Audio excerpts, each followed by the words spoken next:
Hey everybody, thank you so much for joining me today. Today I have my November Book of the Month box. This month I ordered 5 books, so let's check it out and see what's inside. The first book is my Book of the Month choice, Dirty Diana by Besser and Shana Feste. The quick take on this one is an intimate, provocative look at desire, art, and unfulfilled fantasy through the lens of one woman's waiting marriage. Under the Good to Know on the Book of the Month website for this book, it says it is feminist, non-linear timelines, marriage issues, and extra spicy. The other Book of the Month choices for the month of November are The Road of Bones, a literary fiction by Demi Winters, a memoir, Dinner for Vampires by Bethany Joy Lentz, a romance, P.S. I Hate You by Lauren Connolly, and a fantasy, The Teller of Small Fortunes by Julie Long. Also this month I ordered the Volume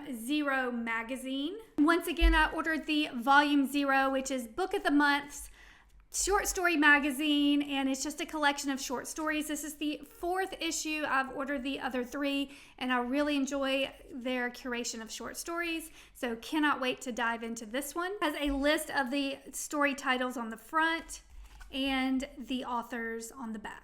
The next book, it is called We Solve Murders by Richard Osman. This is a quirky whodunit book. The quick take is an odd duo turns mystery solving into a family business during a globetrotting effort to outsmart a killer. The next book is by Sophie Cousins. It is called Is She Really Going Out with Him? This is a romance, and the quick take is out dating apps, in letting your kids pick your boyfriends, writing a column about it, and dating your office rival.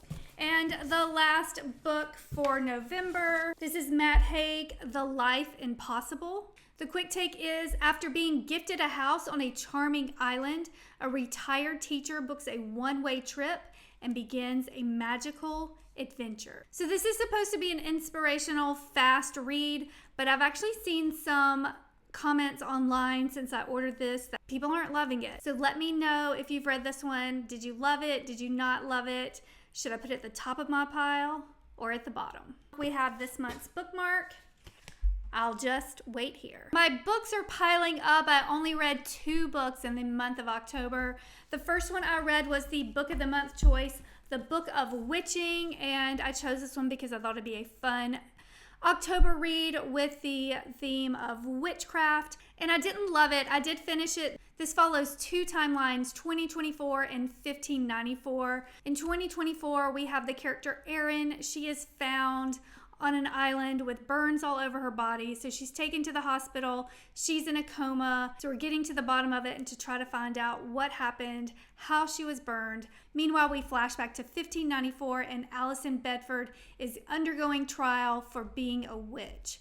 So it goes into her background, why she is standing trial, what she has done, brings her family into it, and how she is connected to 2024 and Erin, and the Book of Witchcraft is what is tying this all together. I didn't love it. It's not my favorite genre, but it was a fun read in the spirit of Halloween. The other book I read was from Kristen, Hanna, who was one of my favorite authors before I read this book. Now she may have secured the top spot. I loved this book so much. This is the Nightingale, and I do realize I'm a few years too late on this one, but better late than never. This book was incredible. It takes place during World War II in France, and it tells the story of those who were left behind in France during the Nazi occupation. I love the 2 main characters, Vianne and Isabel was actually based on a real-life World War II hero, Andrei de Jonga. I know I'm saying it wrong. I'll put it in the description below.